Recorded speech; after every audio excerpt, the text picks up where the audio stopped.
Boa tarde, gente. Hoje vamos iniciar nossa aula de arte com essa linda música grega ao fundo. Ela é uma música tradicional grega de Vienoicé, de André Rieu. Por que nós vamos começar a nossa aula escutando essa linda música? Porque hoje nós vamos falar sobre o teatro grego, tá?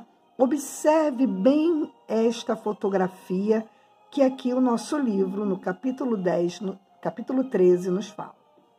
Vamos observar. Como você descreveria esta imagem? O que a gente vê? Né? Há uma presença de quê? De máscaras na imagem e expressões. Em cada máscara há uma expressão demonstrada no rosto de cada máscara. Aí ele pergunta, ao observar esta fotografia, que características você imagina que as máscaras trazem para o trabalho de um ator? Né? A gente, olhando a leitura de uma imagem, a gente via que a máscara negra ela funcionava como um rosto estilizado para o personagem interpretado pelo ator. Isso fazia, gente, com que ele também se adaptasse os movimentos de gesto e ações do seu corpo à expressão de suas máscaras. Se ele colocasse uma máscara alegre, sorrindo, o corpo dele transmitia alegria, ele pulava, ele ria. Se ele colocasse uma máscara de expressão triste, o ombrinho dele caía, ele tinha uma expressão corporal triste. Se fosse de espanto, ele mexia com as mãos de espanto. Então, a máscara na Grécia, ela dizia muita coisa na sua expressão. E aí, nós vamos para a página 86, em que eles nos contam a história, né, do teatro grego. O que acontecia, como é que foi, como surgiu? Gente, o teatro, ele surgiu por volta do século V a.C., na cidade de Atenas. Naquela época, gente, as encenações teatrais, elas eram feitas em homenagem aos deuses, principalmente ao deus Dionísio. Gente, na Grécia Antiga, apenas os homens podiam atuar. As mulheres, os estrangeiros e os anciãos participavam apenas como espectadores. Eles não poderiam atuar, só os homens atuavam. Também naquela época, né, gente, no século V a.C., tá? Além dos teatros oficiais em honra ao deus Dionísio, havia as artes de rua também, gente. Havia as artes de rua no ambiente das praças. Olha aqui, eles faziam nas praças dos mercados e as mulheres realizavam apenas apresentações circenses ou espetáculos de mimo, que é um tipo cômico caracterizado por fazer imitações, caricaturas grotescas de animais e tipos sociais. Elas só faziam isso, elas não atuavam como atrizes. Né? No teatro grego, a configuração da arquibancada, olha aqui, ó, proporcionava a melhor acústica e a elevação do skene, fazia os atores serem vistos pelos espectadores que estavam no fundo do teatro. Então, eles faziam essas arenas assim, fundo. Quem estivesse aqui, no alto, tinha uma visão excelente do ator que estava representando aqui. Essa separação espacial entre o coro e heróis revelava um elemento importante para o teatro grego, a relação entre o indivíduo que estava atuando e a sociedade. Atuando na skene, aqui, que geralmente representava um espaço público, onde ficava o público, o herói estava sempre confrontado pelo coro. Olha aqui, sempre. Este representando a sociedade ou as forças da natureza. Ora se padecia e sofria junto ao herói, ora ele era julgado e reprovado de suas ações. Tá?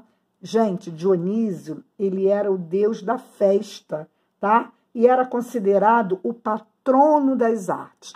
Quem tiver interesse, tá, de ler as histórias da mitologia grega, vocês podem procurar os livros Mitos Grego, entendeu?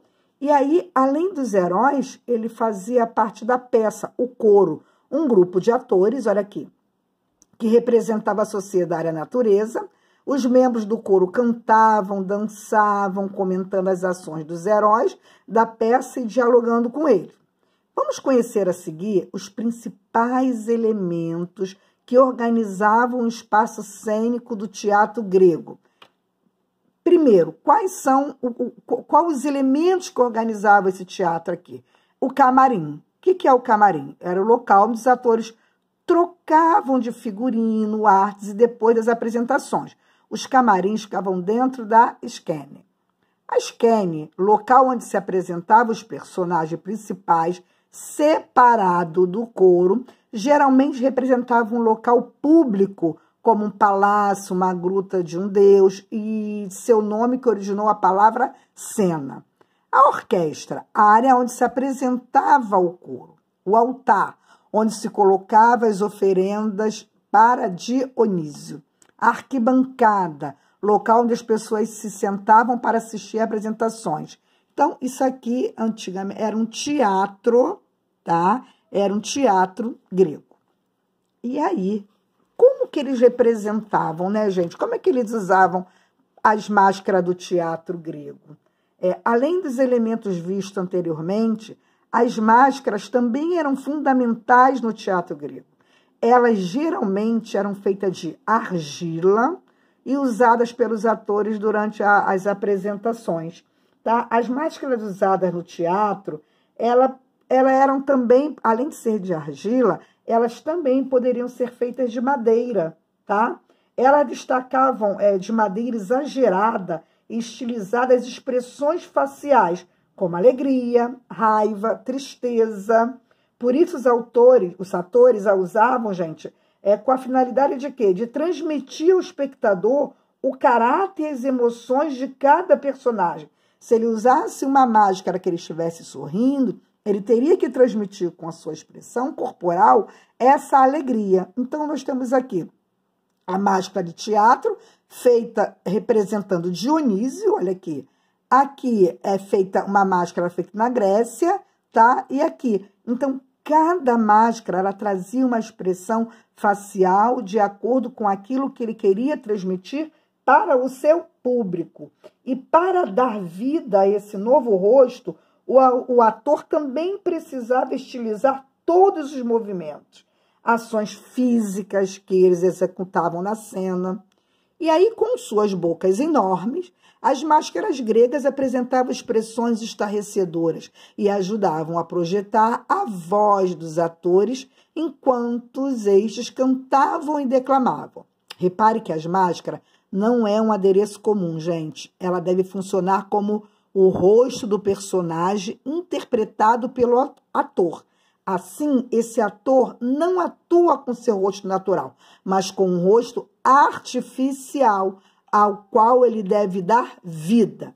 Para isso, ele precisa ensaiar bastante para que seus gestos e ações fossem o quê, gente? Coerente com os personagens representados. Prestem atenção. E aí, nós temos na página 88, ele ensina como você construir uma máscara de teatro. Gente, não é obrigado a fazer esse trabalho, tá? Se vocês quiserem fazer por curiosidade, tudo bem, mas a tia não vai pedir que faça, não vai pedir que envie para ela, não vou dar nota. Por quê? Porque nós faríamos isso na nossa sala de aula, nossa sala de arte. Só que em casa nós não temos material, nós não temos tinta guache, nós não temos balões, elásticos, jornal, muitos não têm, né? Então, não será necessário fazer isso, tá bom? A tia não vai cobrar. Mas se você tiver curiosidade, você siga a orientação da página 88, 89 e na página 90, gente, ele ensina como você faz essa máscara e como você deve usá-la, né? Então, está aqui. E aí, depois que você fez sua máscara, você poderia o quê? Ir para o palco, né? Baseando-se nela, descobrir o seu talento. apenas que nós não vamos poder fazer essa peça, né, e ensaiar até uma apresentaçãozinha. Mas está aqui a nossa aula, nós aprendemos muito, né, muito hoje sobre o teatro grego e como que ela surgiu e como surgiu essas máscaras e o seu objetivo e a sua finalidade. Ok, gente? Então, continuemos com a nossa música grega e finalizando a nossa aula de arte. Hoje a aula foi só o quê? Para nós aprendermos mais sobre o teatro grego. Beijo. Fiquem com Deus.